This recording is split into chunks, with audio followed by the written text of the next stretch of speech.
வாழ்க வளமுடன். இன்னைக்கு நம்ம இன்ஜினியர் இன்வெஸ்டர் தமிழ் சேனல்ல என்ன பார்க்க போறோம்னாக்கா stock view Tata technologies. Tata டெக்னாலஜிஸ்னா உங்களுக்கு தெரிஞ்சிருக்கும். இது என்னன்னாக்கா டாடா கம்பெனியோட டாடா குரூப் உங்களுக்கு தெரியும் இல்லையா? வெரி நல்ல பெரிய குரூப். அவங்கள்ட்ட நிறைய இடத்துல நிறைய கம்பெனிஸ் இருக்கு. அக்ராஸ் த இந்தியா டிஃப்ரெண்ட் ஸ்டேட்ஸ்ல நிறைய கம்பெனிஸ் இருக்கு. அப்புறம் இது என்னன்னாக்கா one of the trustworthy group. Tata குரூப்னாலே நம்பிக்கையான குரூப். ஈவன் நீங்க இன்சூரன்ஸ் இதெல்லாம் பாத்தீங்கன்னா கூட டாடா ஏஜி இஸ் பெஸ்ட். ஏன்னாக்கா அவங்க இன்சூரன்ஸ் பிளஸ் கஸ்டமர்ஸ் எப்பவுமே ஃபுல் பண்ண மாட்டாங்க, கரெக்டா ப்ராம்ப்டா நடந்துக்குவாங்க அப்படின்ற பேர் இருக்கு. ஸோ அந்த டாட்டாவோட டெக்னாலஜிஸ் லிமிடெட் அப்படின்னாக்கா அவங்க வந்து எலக்ட்ரானிக் அசம்பிளிஸ் ஒரு செட்டப் பண்ணியிருந்தாங்க. அதுல அந்த கம்பெனியை வந்து லிஸ்ட் பண்ணியிருக்காங்க. அதுதான் இப்போ நம்ம பார்க்க போறோம். இப்போ இந்த ஃபர்ஸ்ட் ஸ்லைட்ல என்ன பாக்குறோம்னாக்கா இது வந்து எங்க இருந்து எடுத்திருக்கேன்னாக்கா மணி கண்ட்ரோல்னு அப்ளிகேஷன். மணி கண்ட்ரோல்ன்ற அப்ளிகேஷனை பத்தி நம்ம இதுக்கு முன்னாடியே பார்த்திருக்கோம். என்னன்னாக்கா அதுல இருந்து நம்ம என்ன டேட்டா பார்க்கலாம். ஸோ என்னன்னாக்கா daily top losers top gainers இந்த மாதிரி இன்ஃபர்மேஷன்ல நான் அதுல இருந்து தான் பாக்குறது. ஸோ இதுல என்ன பார்க்கலாம்னாக்கா இப்ப பாத்தீங்கன்னாக்கா இதுல என்ன போட்டிருக்காங்க, ஹை அப்படின்னு போட்டுட்டு 662 662 போட்டிருக்காங்க. அது என்னன்னாக்கா இன்னைக்கு டேக்கு 662 தான் ஹையஸ்ட் பிரைஸ். லோ பிரைஸ் வந்து பாத்தீங்கன்னாக்கா 655. ஸோ 655 தான் லோயஸ்ட் பிரைஸ் இன்னைக்கு டேல நான் எடுத்திருக்கிற டைமுக்கு. அதுதான் நான் மார்க்கெட் டைம்ல எடுத்தேன்னாக்கா இது சேஞ்ச் ஆகிட்டே இருக்கும். க்ளோஸ் ஆயிடுச்சுனாக்கா சேம் நம்பர் காமிக்கும். அப்புறம் இதுல வந்து 52 52 வீக் ஹை அப்படின்னு பாத்தீங்கன்னாக்கா 912, அதாவது 912. And 52 week low is low என்னன்னு பாத்தீங்கன்னாக்கா 597, அதாவது 597. 52 வீக் லோ பாத்தீங்கன்னாக்கா 597. அதுக்கப்புறம் இங்க நெக்ஸ்ட்ல பாத்தீங்கன்னாக்கா ஆல் டைம் ஹைன்னு இருக்கு பாருங்க 1400. இப்போ 52 வீக் ஹை 52 வீக் லோ என்னன்னாக்கா லாஸ்ட் 52 வாரத்துல, அதாவது ஒரு வருஷத்துல மேக்சிமமா எவ்வளவு ட்ரேட் ஆயிருக்கு, எவ்வளவு பிரைஸுக்கு போயிருக்கு, 912 ரூபாய் வரைக்கும் போயிருக்கு.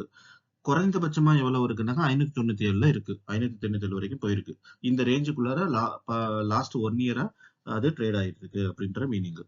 இப்போ நெக்ஸ்ட் பாத்தீங்கன்னா ஆல் டைம் ஹை 1400 ரூபாய் போட்டிருக்கு. ஸோ ஆல் டைம் ஹைனாக்கா அதாவது எப்போ இருந்து இது ஸ்டாக் மார்க்கெட்டுக்கு வந்ததோ இந்த ஸ்டாக்கு, அப்போ இருந்து அதிகபட்சமா எவ்வளவு போயிருக்குனாக்கா 1400 ரூபாய் வரைக்கும் போயிருக்கு பிரைஸ். இப்போ எவ்வளவு பிரைஸ்ல இருக்கு, இப்போ பாத்தீங்கன்னா 650 ரூபாய் ரேஞ்ச்ல இருக்கு. ஓகேங்களா. இப்போ ஆல் டைம் லோ பாத்தீங்கன்னா 597. இது கூட சேம் தான். இப்போ லாஸ்ட் 1 இயர்ல ஆன லோ தான் 52 வீக் லோ தான் உங்களுக்கு ஆல் டைம் லோ. ஸோ அப்படின்னாக்கா இதை விட இன்னும் குறையல, இதை விட கம்மியா போகல. 597 தான் மினிமமா ட்ரேட் ஆயிருக்கு. அப்புறம் பிஇ பாத்தீங்கன்னா டிடிஎம் பிஇன்னு போட்டிருக்கு பாருங்க 38.56. இது ரொம்ப இம்பார்ட்டன்ட் இண்டிகேட்டர். இது என்னன்னாக்கா பிரைஸ் டு எர்னிங்னு சொல்லுவோம். அதுக்கப்புறம் இது வந்து எப்படி இருக்கணும்னாக்கா 20 or 25 அதுக்கு கம்மியா இருக்கிறோம். இப்போ 20க்கு கம்மியா இருந்தா கூட ஓகே தான். 15, 10, 20, 25 வரைக்கும் கன்சிடர் பண்ணலாம். 38ன்றது கொஞ்சம் அதிகமான பிஇ. அதிகமான பிஇக்கு போறதால என்ன ஆகும்னாக்கா உங்களுக்கு இமிடியேட்டா ஸ்டாக்கோட பிரைஸ் வந்து ரொம்ப அதிகமா போகாது அப்படின்ட்டு.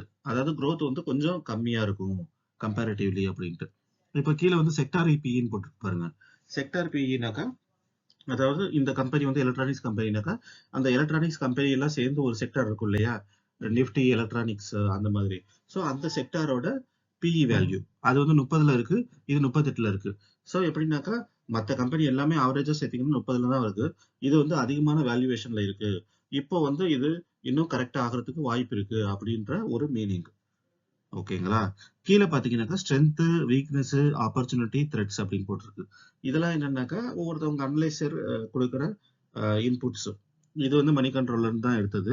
இதுல எதுவும் காமிக்கல, ஒன்லி த்ரெட் மட்டும் காமிக்குது. த்ரெட்னாக்கா இந்த ஸ்டாக்ல என்ன பயம் அப்படின்னு பாத்தீங்கன்னாக்கா இது இப்போ 200 நாள் மூவிங் ஆவரேஜ் 200 டேஸ் மூவிங் ஆவரேஜோட கம்மியா ட்ரேட் ஆயிட்டு இருக்கு அப்படின்ட்டு.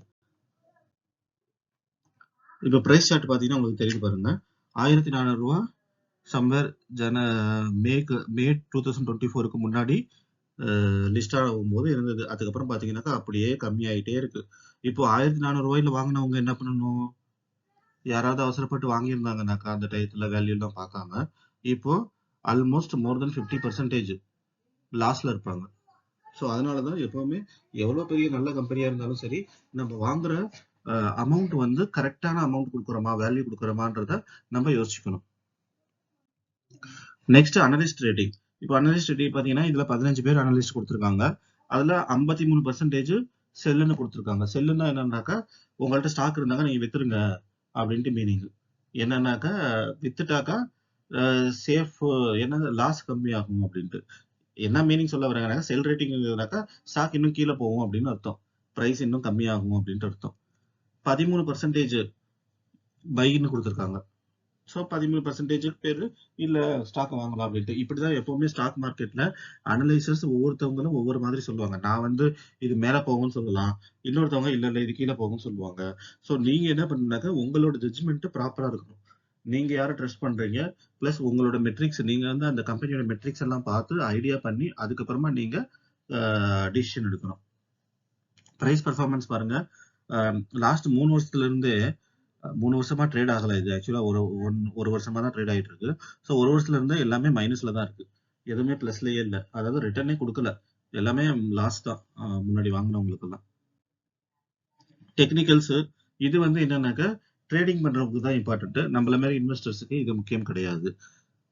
இதையும் ஒரு நிமிஷம் பார்த்துடலாம். அதனாலதான் நான் ஸ்லைட்ல போட்டிருக்கேன். நான் ஸ்டாண்டர்டா டெம்ப்ளேட் மாரி வச்சுக்கிட்டேன். போட்டு சொல்லிடலாம் அப்படின்ட்டு.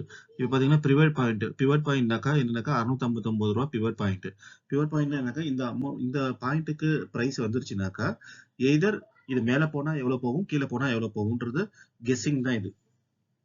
டெக்னிக்கல்ஸ் பொறுத்த வரைக்கும். இப்ப கிளாசிக்ல பாத்தீங்கன்னாக்கா R1 R2 R3 இருக்கு இல்லையா, இது என்ன ரெசிஸ்டன்ஸ். ரெசிஸ்டன்ஸ்னா என்னன்னாக்கா, மேல போக போக காசு மேல, அதாவது பிரைஸ் மேல போக போக ஒவ்வொரு இடத்துல ரெசிஸ்டன்ஸ் அதை தாண்டி போறது கஷ்டமா இருக்கும். அதுக்கு வீடியோ கேம் விளையாடுற மாதிரி தான். அதை விட்டு தாண்டறது கொஞ்சம் கஷ்டமான டார்கெட் அப்படின்றது. இந்த பாட்டை பொறுத்த வரைக்கும் ரூ. 659 வந்துருச்சுனாக்கா பிரைஸ், அதுக்கப்புறமா ரூ. 663 ஒரு ரெசிஸ்டன்ஸ் இருக்கு. அங்க ஒரு கண்டம் இருக்கு. அதுக்கப்புறமா அந்த கண்டத்தை தாண்டி இன்னும் பிரைஸ் அதிகமா போனதுனாக்கா R2, அதாவது ரூ. 668.93 அங்க ஒரு கண்டம் இருக்கு.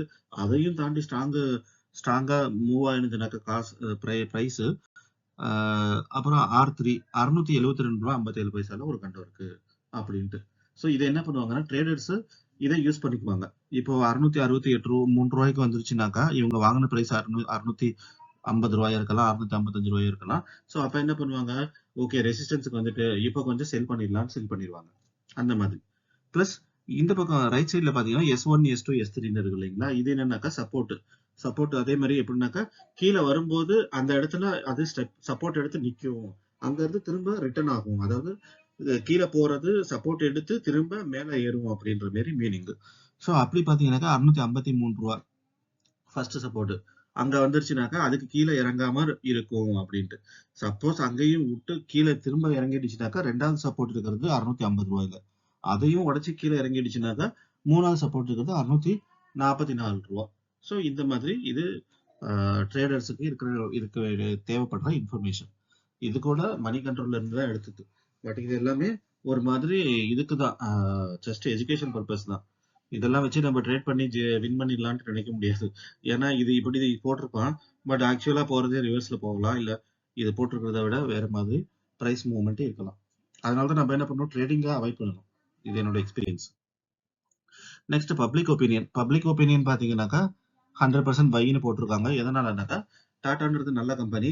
இப்போ அது ரூ. 1400 இருந்து எவ்வளவுக்கு வந்திருக்கு, ரூ. 650 ரூ. 660 அந்த ரேஞ்சில் இருக்கு. ஸோ அதனால பப்ளிக் என்ன பண்றாங்க, சரி ரொம்ப கம்மியான ரேட்ல இருக்கு, இப்போ 1 2 வாங்கி வச்சுக்கலாம் அப்படின்ற திங்கிங் இருக்கும் உங்களுக்கு.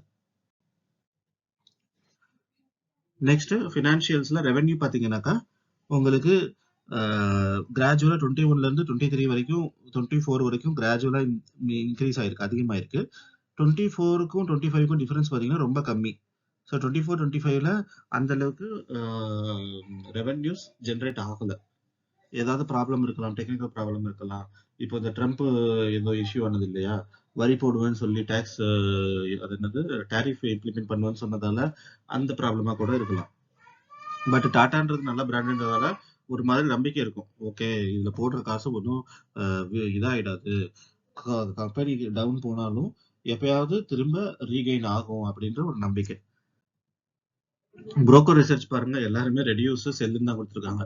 ரெடியூஸ்னா குறைச்சிருங்க, உங்கள்ட்ட இருக்கிற ஹோல்டிங் குறைச்சிக்கோங்க. செல்லுனாக்கா நீங்க செல் பண்ணிடுங்க.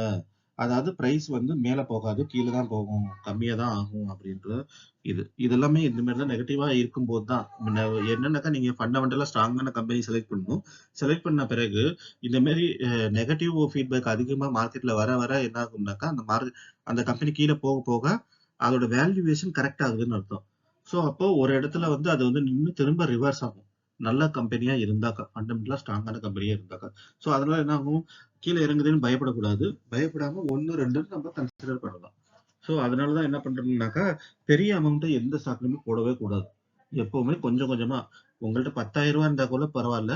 ரூ. 100க்கு தான் ஸ்டாக்கே வாங்கணும். அந்த மாதிரி இந்த மாதிரி கம்மியா இருக்கிற ஸ்டாக்ல 1, 2ன்னு வாங்கிக்கலாம். அது இன்னும் குறைஞ்சாலும் நம்மளுக்கு கஷ்டம் தெரியாது. ஷேர் ஹோல்டிங் பேட்டர்ன் பாத்தீங்கன்னாக்கா, யார்கிட்ட எவ்வளவு பர்சன்டேஜ் ஆஃப் ஷேர்ஸ் இருக்கு அப்படின்ட்டு நம்ம பார்த்தோம்ல, ஈக்விட்டி ஷேர்ஸை பத்தி. அந்த மாதிரி இதுல வந்து 100%ல பாத்தீங்கன்னாக்கா 55% ப்ரொமோட்டர் இருக்கு. ப்ரொமோட்டர்னா டாடா குரூப் கிட்ட இருக்கு. மீதியில பாத்தீங்கன்னாக்கா 5.25% எஃப்ஐஐ, அதாவது ஃபாரின் இன்வெஸ்டர்ஸ் இருக்கு. 2.8% டிஐஏ, அதாவது டொமஸ்டிக் இன்வெஸ்டர்ஸ், இன்ஸ்டிடியூஷனல் இன்வெஸ்டர்ஸ். இந்த ஃபாரின் எஃப்ஐஐ, டிஐஐ இவங்க 2 பேரும் பெரிய பெரிய ஆளுங்க. ஏன்னா அவங்கெல்லாம் நிறைய ஸ்டாக் வாங்குவாங்க. நம்ம இப்போ 1, 2 குவான்டிட்டி வாங்குறோம்னாக்கா அவங்க 1,00,000 குவான்டிட்டி, 50,000 குவான்டிட்டி இந்த மாதிரி வாங்குறவங்க. ஸோ அவங்க வாங்குறது விற்கிறத வச்சு பிரைஸ் வேரியேஷன் இருக்கும். எஃப்ஐடியோட கான்ட்ரிபியூஷனை வச்சு பிரைஸ் வேரியேஷனும் கூட இருக்கும். அப்புறமா 28% பார்த்தீங்கன்னாக்கா நீங்களும் நானும், அதாவது ரீட்டைல் இன்வெஸ்டர்ஸ், பப்ளிக் எவ்வளோ போடுறோம்ட்டு சொல்லி. ஸோ இதுல இதுல வந்து என்ன தெரியுதுனாக்கா 50% மேல ப்ரொமோட்டர் இருந்தாக்கா ஒரு நம்பகரமான ஸ்டாக்கு அப்படின்றது அர்த்தம். ஏன்னா ப்ரொமோட்டர் என்ன பண்ணுவாங்கன்னாக்கா, கம்பெனி நல்லா பெர்ஃபார்ம் பண்ணும், ரிட்டர்ன்ஸ் வரும்னா தான் அவங்க ஸ்டாக் நிறைய வச்சுக்குவாங்க. ஏன்னா லாபம் அதிகமா வரும் அப்படின்றதால. இல்ல கம்பெனி ஏதோ கை கை மீறி போயிடுச்சு, லாஸ் ஆயிடுச்சு, நிறைய ப்ராப்ளம்னாக்கா அவங்க ஷேரையே அவங்க வித்துருவாங்க. அப்போ கம்மியா இருக்கும். அதனால நம்ம இது ஒரு கீ பாயிண்டா நம்ம கன்சிடர் பண்ணிக்கணும். இது கூட உங்களுக்கு மணி கண்ட்ரோல்லே இன்ஃபர்மேஷன் இருக்கும். அடுத்தது பியர் கம்பேரிசன். பியர் கம்பேரிசன்னாக்க அந்த மாதிரி இதே லைன்ல இருக்கக்கூடிய வேற வேற ஸ்டாக்ஸ் கம்பேர் பண்றது. அந்த மாதிரி கம்பேர் பண்ணும்போது பாத்தீங்கன்னா ரிட்டர்ன் பாத்தீங்கன்னாக்கா டாடா டெக்னாலஜி வந்து -26% இருக்கு. அதாவது நீங்க போட்ட காசு குறைஞ்சிருக்கு, 30வது ரேங்க்ல இருக்குது. வேற இதெல்லாம் பாத்தீங்கன்னா நீங்க Exicon events, Oricon entertainment, SRF, DCM Shriram, Grasim இந்த மாதிரி எதெல்லாம் பாத்தீங்கன்னாக்கா அதெல்லாமே பிளஸ்ல இருக்கு. இது மட்டும் மைனஸ்ல இருக்கு. கன்க்ளூஷன் பாத்தீங்கன்னா ஃபண்டமெண்டலா ஸ்ட்ராங் ஸ்டாக்குங்க. டாடா குரூப் ஸ்டாக்கு, அதை பத்தி கவலைப்பட தேவையில்ல. Stock trading at higher valuation, அதாவது அதிகமான வேல்யூவேஷன்ல இப்ப இருக்கு.